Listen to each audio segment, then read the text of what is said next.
So this next story takes place in the wilderness still. It's called Moses Gets Water from the Rock at Horeb. "We'll die of thirst," the people of Israel cried out to Moses.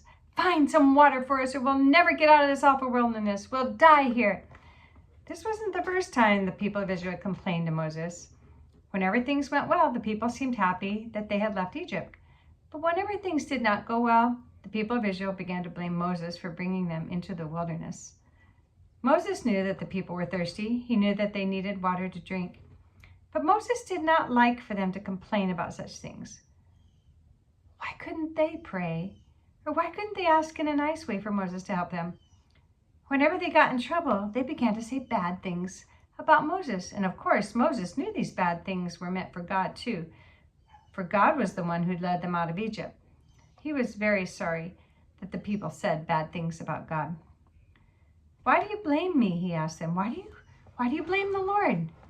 But the people couldn't answer. They grumbled all the more about Moses and God. "Why did you take us out of Egypt?" they said. "Are you trying to kill all of us and our children? Are you trying to kill all our cattle?" Moses did not answer. He had no water to give the people. He did not know where to find water. But he knew that God did not bring these people to the wilderness to kill them. He knew that God would take care of them. God would give these people the water they needed. But how and where? "What should I do with the people?" Moses prayed. "They're almost ready to kill me with stones." "Take some of your leaders of the people with you," God told Moses. "Take your rod with you too. Remember how you hit the Nile River with that rod? When you get to the big rock at Horeb, hit it with your rod. I will be there with you. I will make water come out of the big rock, and then the people will have all the water they need to drink." Moses must have thanked God many times for getting him out of this trouble. And then he hurried to find the leaders of the people. "Come with me. We're going to the big rock at Horeb." The leaders grumbled all the way there. Why was Moses leading them to a big rock? They needed water, not a rock. At last, Moses and the leaders of the people reached Horeb. Moses stood by the big rock. Then he lifted his rod. "God brought us out of Egypt. God will take care of us on our way to the promised land. He will send water out of this rock when I hit it." And Moses hit the big rock with his rod, and the rock began to crack. And as it did, a beautiful stream of water flowed from the rock. "Water!" the leaders cried. They bent down to drink it. They drank and drank. Oh, it was such good water.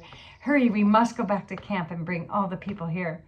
So the people of Israel came to the big rock, millions of them. No, they brought their animals too. There was no grumbling or complaining now. How happy they were that God had given them water to drink. "From now on, this place will no longer be called Horeb," said Moses. "It will be called Massa and Meribah because of all the bitter complaining of your people." Ooh, that would be tough to be named after your complaining. The people were ashamed now. Since they were no longer thirsty, they wondered why they had said these things they had about Moses and God.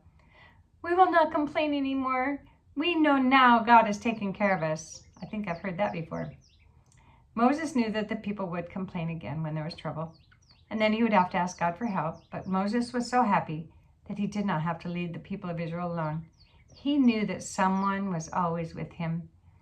"Thank you for giving us water to drink," Moses prayed, "and thank you for going with us at all times."